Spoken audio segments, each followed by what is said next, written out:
Hello! This video is about the idea of DIY self-love, so do it yourself, versus when you need to get or might want to consider getting professional help. So here's what this channel does. So we'll do research and we'll be using scientific and evidence-based information, and that's what we'll be providing. And that will give you tips, tricks, hacks, ideas for tiny little habits that you can implement into your lifestyle to better function. We talked about function versus perfection in another video. Well, I'll put the link in the description. But to better function in different areas, in different situations in your life. And so you can look at any of these, all of these, take what works for you. Feel free to completely discard anything or disregard anything that doesn't work for you. It's just supposed to be a smorgasbord of science and evidence-based information to help you to better love yourself in any ways that you want or need to do that. However, there are some times when a little more love for yourself is not really what you need. So for instance, I know a lot of people, when we talk about like professional help, your mind jumps instantly to this idea of psychologist, psychiatrist, therapist.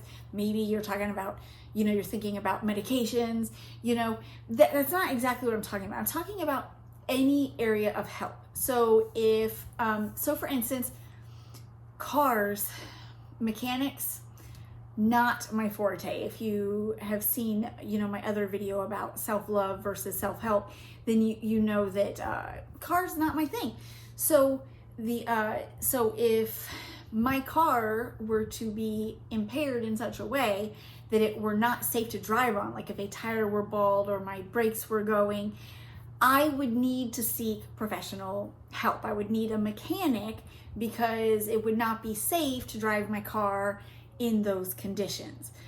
So this is what we're talking about when we talk about self-help or DIY. We're not self-help, but DIY, doing things yourself when you might want to consider getting some kind of professional to help you. And it can be from any of the 8 kinds of 8 dimensions of well-being. So maybe you might want a personal trainer, or maybe you might want a physical therapist. I talked too much about my knee injury, but I had to seek out a physical therapist because I didn't have the personal resources and knowledge to rehab my knee. And so my physical well-being would have suffered greatly for a significantly long time, if not forever, if not permanent damage to the joint, if I hadn't sought out help. So what this video is about some criteria or some things to consider in all 8 areas of wellness when you're thinking about whether this is something that you can just, pick up a new habit or carve out a little more time for or do a little more research about, or whether this particular thing, whatever it is you're thinking about for yourself personally, is something that maybe you should seek professional help. Now, since a lot of people go to the idea of emotional well-being and a therapist, we looked at APA.org, which is the website of the American Psychological Association. And they said that there are 2 criteria to consider when thinking about getting psychological help from someone. So psychologist, psychiatrist, therapist. And their 2 criteria are the intensity of the issue you're grappling with and interference from the issue that you're grappling with. So intensity is if it takes up a major chunk of lots of days.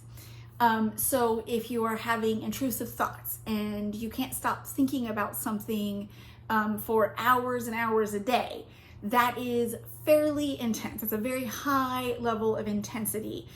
So you might need help.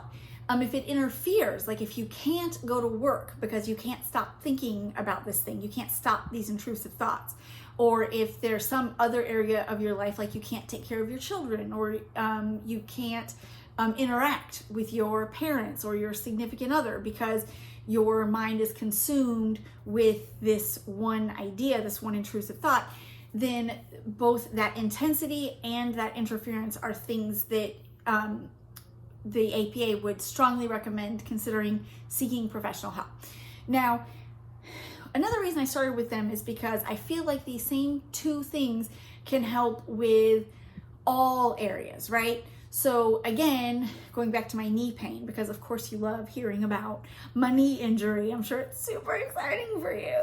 So with my knee injury, the pain interfered. It was hurting for more than an hour a day, every day. And so being in pain often for the long term can be very damaging to several systems in your body and several types of health and well-being. So just based on the intensity alone, it was a good idea that I went and I sought medical assistance. So I went to my doctor, who sent me to an orthopedist, who sent me to physical therapist. And so with that, it was an intensity issue. But then there's also interference, because as I've confessed in other videos, which I'm sure you just love so much hearing about, is my knee pain was impacting my regular functioning. Like I couldn't get to my classroom in my high school, was excruciatingly painful. And there were times when I sat in my classroom for hours after school ended, even when I didn't have work to do, even when I had things that I did have to do at home, because I was in too much pain to be able to get to my vehicle for that particular moment. So both the intensity and the interference were both strong indicators that I needed professional help. And again, this would be the same thing about anything, any of the 8 areas of well-being. So if your financial well-being, if you are worrying about money, or you're spending multiple hours a day trying to figure out how you're going to scrape together the money to do something, then you might want to consider finding financial advice or a financial advisor. If you can't pay your rent or mortgage, if you don't have enough money to feed your children, or enough money to feed yourself, then these are key indicators that we might need to seek professional help. So those 2 ideas are a great start for where the line might be as far as when it's okay to do it yourself, to get more information, to find things and try things on your own, and when it might be time to seriously consider seeking some sort of professional help for whatever kind of professional you need for whatever kind of well-being is suffering. And I thought of 5 other ideas or 5 other criteria or indicators that it might be a good time to seek professional help. And again, this is for all 8 areas or all 8 dimensions of well-being. These work across the board. So the next one, so I guess it's number 3, is that it's unfeasible to do it yourself.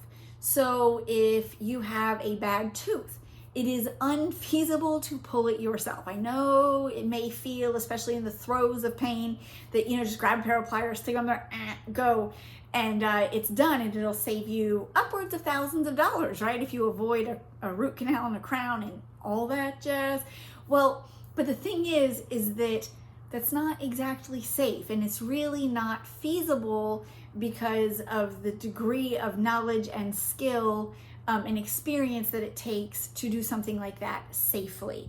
So with medicine, so anything medical, certainly anything surgical, dental, these are things that are not feasible, but also sometimes even like financial, right? So with the stock market, I mean, there's a lot of information about the stock market, but do you literally want to gamble your savings, your retirement on your ability to pick up on a pretty extensive and intricate topic in the days or weeks or months that you invest, excuse the pun, in learning investment?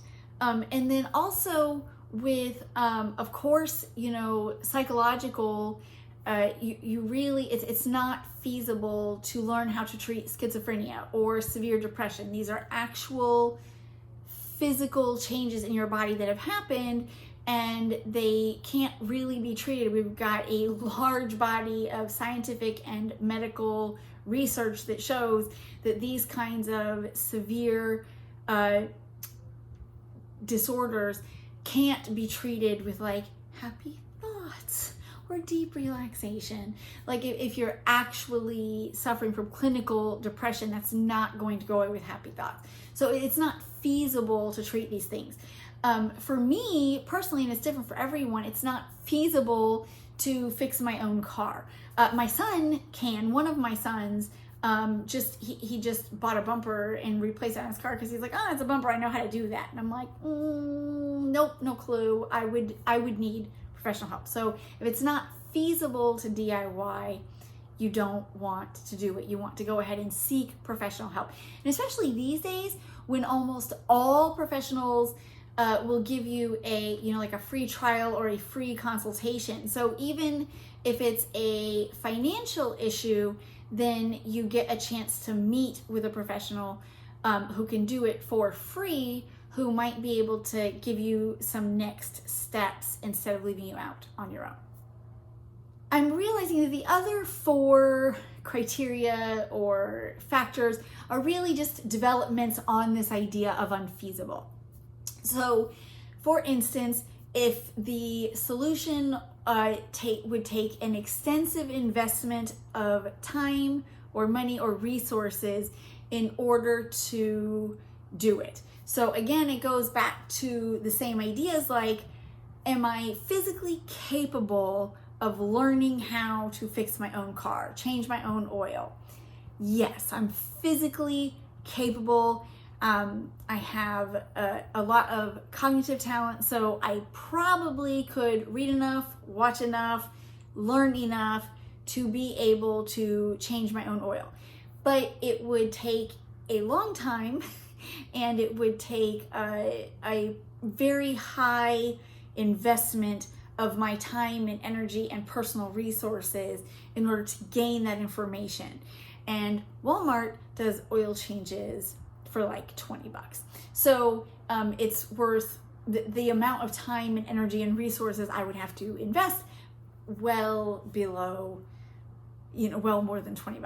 But that's another point that I'll get to in just a minute. But so the 4th thing we're thinking about is it going to take an extensive time and resource investment to figure it out? So adding to that idea of it might take an extensive amount of time or money or resources to figure it out, and if so, it would probably be better to at least look into the idea of professional help. The other thing is if you increase your risk by investing that time and resources in figuring it out. So for example, in the investment example, how much interest could I have earned in the year it takes me to learn how to invest, or in the several years that I invest badly while I'm learning before I can turn it around and actually start making a profit on my investment? So the longer it takes me to figure it out and I'm using my own money, the higher the risk. And same thing with like cancer or any severe illness or disease. In the time it took me, I think that's unfeasible. I don't think, I think I'm a pretty smart cookie. I'm a smart cookie sticker every week. So I know I'm a smart cookie, right? But even if I am a smart cookie, I don't think I'm figuring out how to treat my cancer or how to pull my tooth or how to, lower my blood pressure without any help from my physician. So these are things that in the time that it takes me to start to figure it out, assuming I can even figure it out well, these things, they increase my risk. Going that long with high blood pressure can increase stress on my heart and lead to heart disease that is much worse. A cancer cell can metastasize or spread throughout the system and be a higher level and harder to cure, or even become terminal while I'm trying to figure it out. Again, back to my investments, I can lose lots of money while I'm trying to figure it out. So if taking a long time to do something is going to increase the risk of not doing anything, it's a good idea to strongly consider seeking professional help. Number 4 or 6, depending on how you're counting, is the idea of ROI, or return on investment. And that goes back to the idea of the oil change that I was talking about. So it might take me 100 hours of reading and studying and practicing and to do a poopy oil change.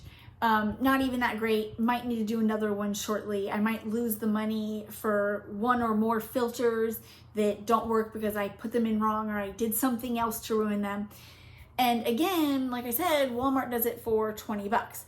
So again, there's all of these resources of time and money and energy that I could be spending doing other things to save 20 bucks, right? So even if I do 4 oil changes a year, that's 80 bucks. Is it really worth 80 bucks? I'm a teacher. I do not get paid very much at all. And I'll tell you that my time, the amount of time it would take me to learn how to do an oil change, is worth way more than 80 bucks a year.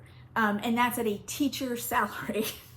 So if the cost of seeking professional help actually literally outweighs the money that you would save in trying to figure out how to DIY, then you definitely need to consider the professional help route, right? So the last one, number 5 or 7, again, depending on how you're counting, is this idea of precautionary measures. So if not knowing what you don't know can really hurt you, then it's best just to seek someone else's advice. If you are gambling with your retirement money, and so your retirement depends on wise investments, and you don't even know enough about investing to know what you don't know, you need to see a professional.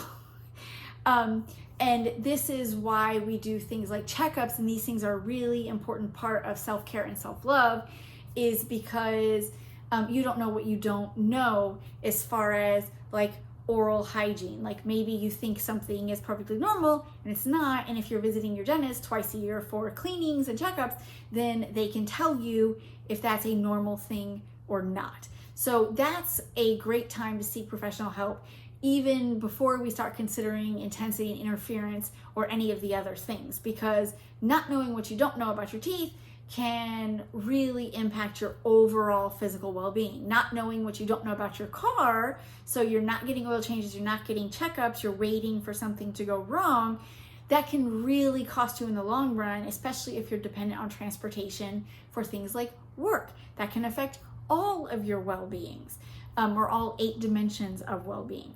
So the last thing that I would like for you to consider when you're thinking about something, about whether you should, like double down and do more research and try and figure out on your own, or when you should go ahead and not worry about people like me who are talking on the internet, and really make sure that you find a licensed, qualified professional in whatever area that you're looking at, and get the help that you need.